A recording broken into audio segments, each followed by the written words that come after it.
जय हिंद दोस्तों, मैं हूं आपका दोस्त के बी। और अभी केंद्र सरकार के द्वारा नेशनल रिक्रूटमेंट एजेंसी के गठन को मंजूरी दी गई है। तो अब जो एसएससी, बैंक और रेलवे के टीयर 1 के एग्जाम होते थे, उन सभी एग्जाम को इसी नेशनल रिक्रूटमेंट एजेंसी के द्वारा कंडक्ट करवाया जाएगा। तो ये जो एग्जाम होगा उसका नाम होगा कॉमन एलिजिबिलिटी टेस्ट। तो इस वीडियो में हम समझेंगे कि ये कॉमन एलिजिबिलिटी टेस्ट है क्या, ये किस प्रकार से कंडक्ट करवाया जाएगा, इससे आपको क्या फायदा होगा और आने वाले समय में जो भी हमारे एसएससी, बैंक और रेलवे के अभ्यर्थी हैं उनको किस प्रकार से जॉब मिलेगी। तो ये सारी चीजें इस वीडियो में हम समझने वाले हैं। वीडियो अगर आपको पसंद आता है तो वीडियो को लाइक जरूर किया करें, और अगर आप चैनल पर नए हैं तो चैनल को सब्सक्राइब करके बेल आइकन क्लिक कर लें, जिससे आपको आने वाली हर वीडियो की नोटिफिकेशन मिलती रहे।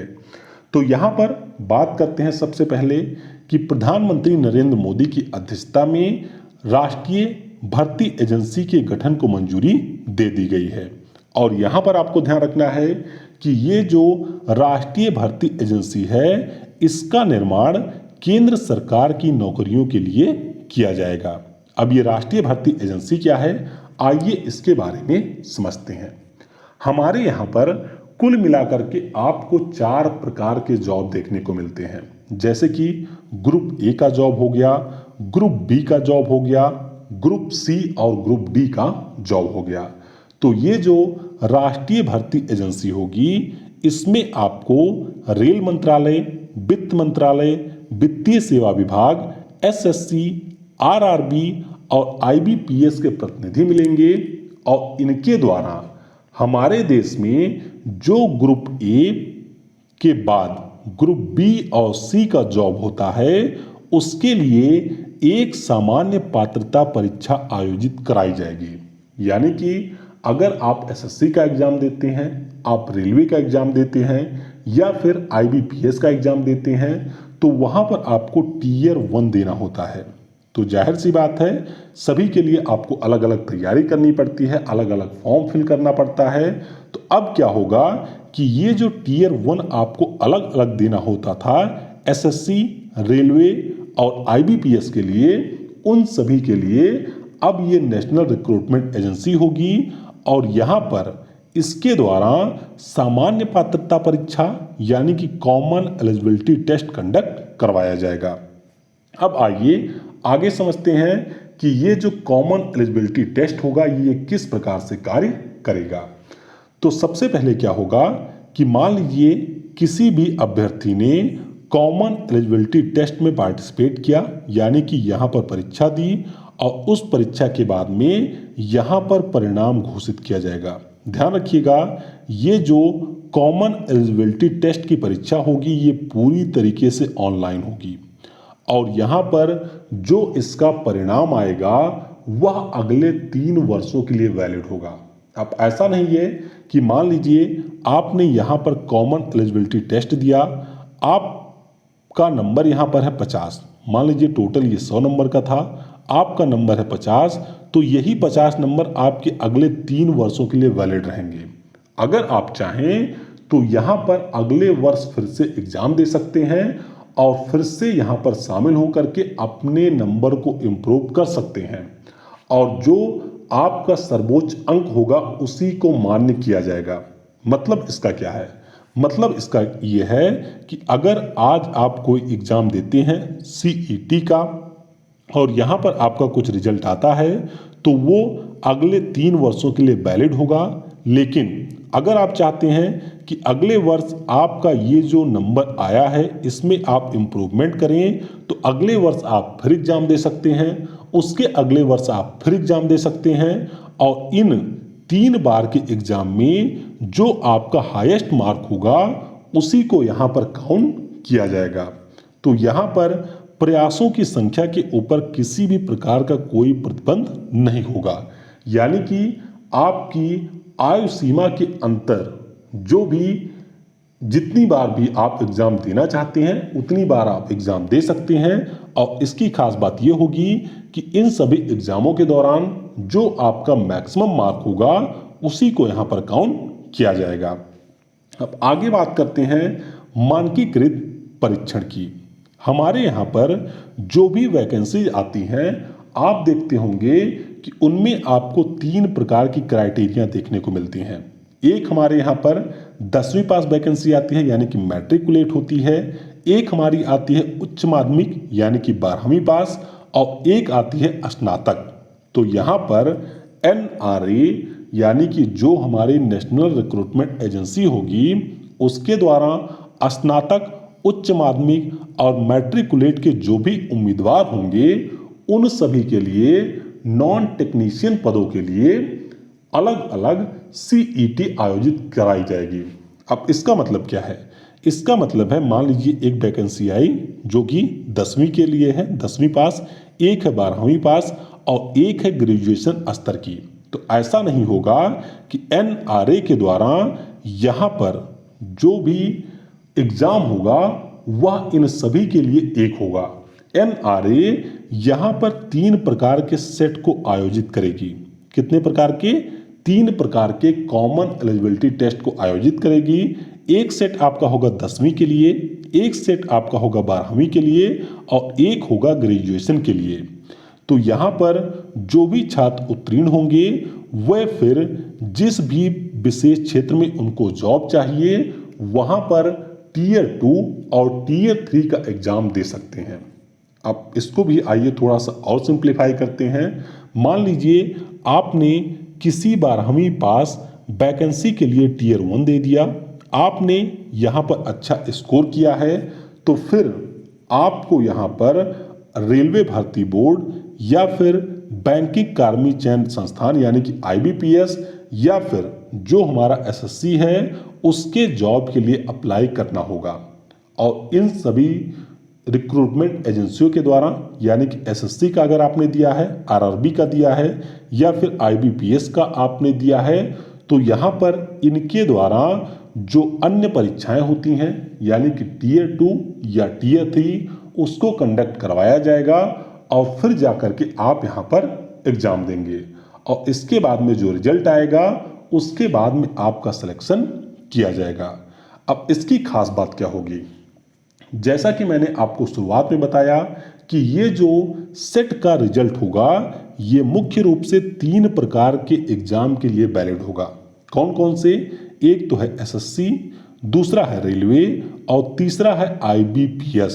लेकिन सरकार ने ये कहा है कि अन्य जो हमारे यहाँ पर भर्ती एजेंसियां हैं उनके एग्जाम में भी इन्हें आने वाले समय में लागू किया जाएगा और ये जो आपका रिजल्ट होगा वह पब्लिक डोमेन में होगा, यानी कि आने वाले समय में यहाँ पर जो आपका CET का स्कोर होगा उसको केंद्र सरकार की वैकेंसियों के साथ साथ राज्य सरकारों के द्वारा या फिर जो हमारे केंद्र शासित प्रदेश हैं या फिर जो हमारे पब्लिक सेक्टर के उपक्रम हैं या फिर जो निजी क्षेत्र की हमारी भर्ती एजेंसियां हैं उनके द्वारा काउंट किया जाएगा।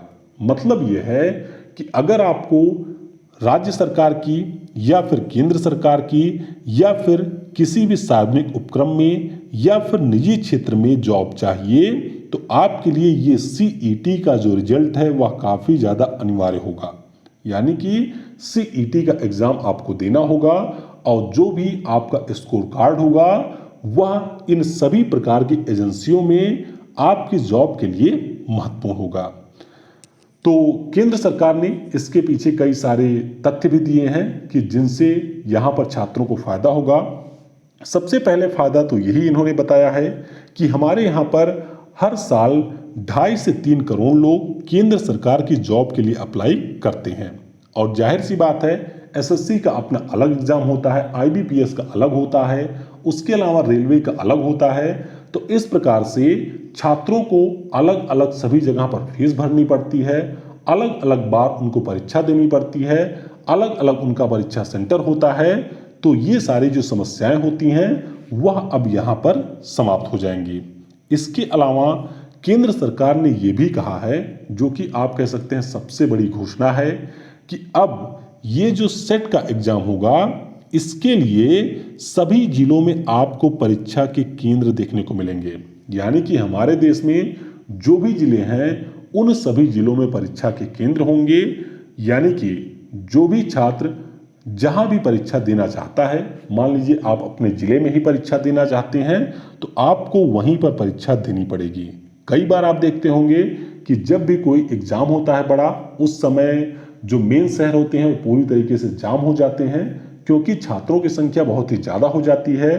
तो अगर इस प्रकार से प्रत्येक जिले में सेंटर होगा तो भीड़ भी नहीं लगेगी और बहुत ही आसानी के साथ में जो हमारे छात्र हैं वह उस सेंटर तक पहुंच सकते हैं और अपने एग्जाम को दे सकते हैं। इसी क्रम में जो एस्पायरेशनल डिस्ट्रिक्ट प्रोग्राम के अंतर्गत शामिल जिले हैं, जो शुरू किया था केंद्र सरकार ने,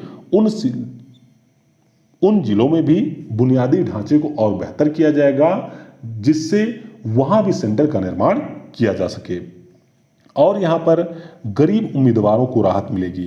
केंद्र सरकार ने कहा है कि जो गरीब उम्मीदवार होते हैं उनके द्वारा परीक्षा की तैयारी के साथ साथ यात्रा के ऊपर, बोर्डिंग के ऊपर या फिर जहां पर जाकर के वे रुकते हैं परीक्षा के दौरान, तो इस दौरान उन्हें काफ़ी सारा खर्च उठाना पड़ता है और कई सारे एग्जाम के फॉर्म भी अलग अलग भरने पड़ते हैं। तो अब उनको इस सभी से छुटकारा मिलेगा, जिससे उनके ऊपर जो वित्तीय बोझ है उसमें कमी देखने को मिलेगी। एक जरूरी चीज कि महिला उम्मीदवारों को बहुत लाभ होगा, क्योंकि कई बार आपने देखा होगा कि जो मुख्य रूप से हमारे ग्रामीण क्षेत्र की लड़कियां होती हैं, अगर उनका सेंटर कहीं पर दूर हो जाता है तो कई बार वे एग्जाम देने भी नहीं जाती हैं।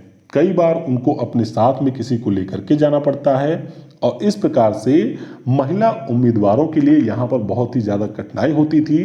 तो अब ये जो सेट का एग्ज़ाम होगा और इसके अंतर्गत उनको अपने ज़िले में परीक्षा केंद्र मिल जाएगा, तो इससे हमारी महिला उम्मीदवार भी लाभान्वित होंगी।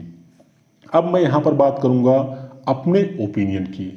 जैसा कि आपने देखा कि ये जो कॉमन एलिजिबिलिटी टेस्ट है, इसमें कई सारे अच्छे प्रावधान हैं, लेकिन केंद्र सरकार के द्वारा जो भर्तियां अभी लटकी हुई हैं उनके बारे में कुछ नहीं बताया गया।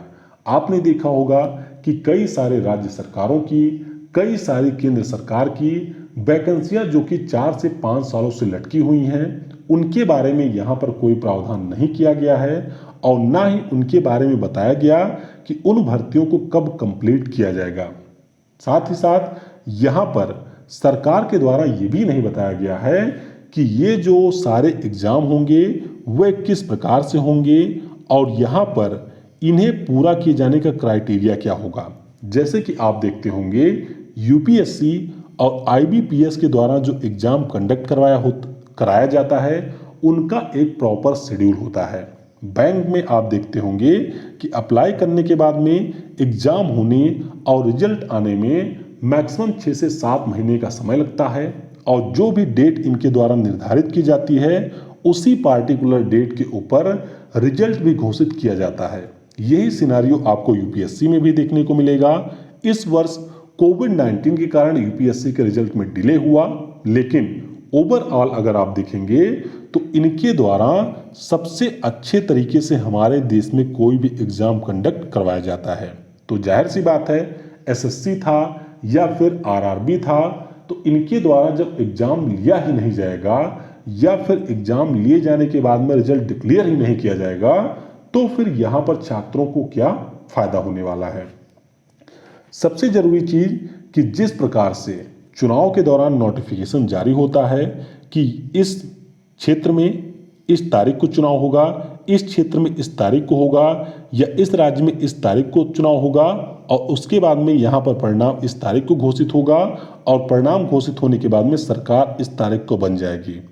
उसी प्रकार से ये जो हमारी भर्ती प्रक्रियाएं होती हैं, यहाँ पर भी केंद्र सरकार के द्वारा ऐसी घोषणा की जानी चाहिए, यानी कि अगर किसी जॉब की नोटिफिकेशन आती है तो वहाँ पर ये प्रॉपर मेंशन होना चाहिए कि इसका एग्ज़ाम कौन सा कब होगा, इसका रिजल्ट कब तक आएगा और कब अभ्यर्थियों को ज्वाइनिंग लेटर मिल जाएगा। सबसे ज़रूरी चीज़ कि जो हमारी ये परीक्षाएं होती हैं पूर्णतः विवाद रहित होनी चाहिए। उत्तर प्रदेश या कई सारे अन्य राज्यों की आप बात करते हैं तो यहाँ पर जानबूझकर के ऐसे नोटिफिकेशन को जारी कर दिया जाता है कि जिसके बाद में छात्र इसके परिणाम को लेकर के कोर्ट में चले जाते हैं और कोर्ट में इस प्रकार से मामला कई वर्षों तक उलझा रहता है, जिससे भी जो हमारे यहाँ पर वैकेंसी आती है उसमें काफ़ी ज़्यादा देरी आपको देखने को मिलती है। और सबसे ज़रूरी चीज़ कि सरकार के पास यहाँ पर किसी भी प्रकार का कोई एक्सक्यूज नहीं होना चाहिए, क्योंकि आप सरकार हैं, आपके पास में सारी मशीनरी है, आप जो चाहते हैं वो बहुत ही आसानी से करवा सकते हैं।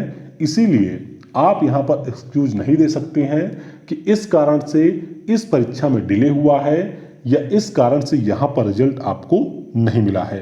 तो ये मैंने अपना ओपिनियन दिया है कि सरकार को पूरी तरीके से चुनाव की तरह यहाँ पर अधिसूचना जारी करनी चाहिए कि प्रॉपर एग्जाम कब होगा, रिजल्ट कब आएगा और ज्वाइनिंग कब मिलेगी। तो जब तक ये सारी मशीनरी ठीक से काम नहीं करेंगी तब तक इस प्रकार से किसी भी नए रिक्रूटमेंट बोर्ड को स्थापित किया जाना या इस प्रकार से कोई भी टेस्ट करवाना, इसके कोई भी अच्छे परिणाम नहीं होंगे। तो ये मैंने आपको कंप्लीट बता दिया है नेशनल रिक्रूटमेंट एजेंसी के बारे में। इस वीडियो की पीडीएफ आपको टेलीग्राम के ऊपर मिल जाएगी। इसके अलावा इसकी पीडीएफ आपको ऐप के ऊपर भी मिल जाएगी, वहां से आप डाउनलोड कर सकते हैं। आपके इसके बारे में क्या ओपिनियन है वह आप नीचे कमेंट में बता सकते हैं। वीडियो को समय देने के लिए आप सभी को बहुत बहुत धन्यवाद। Thanks for watching. जय हिंद, जय भारत। और सबसे जरूरी, पढ़ेगा भारत तो बढ़ेगा भारत।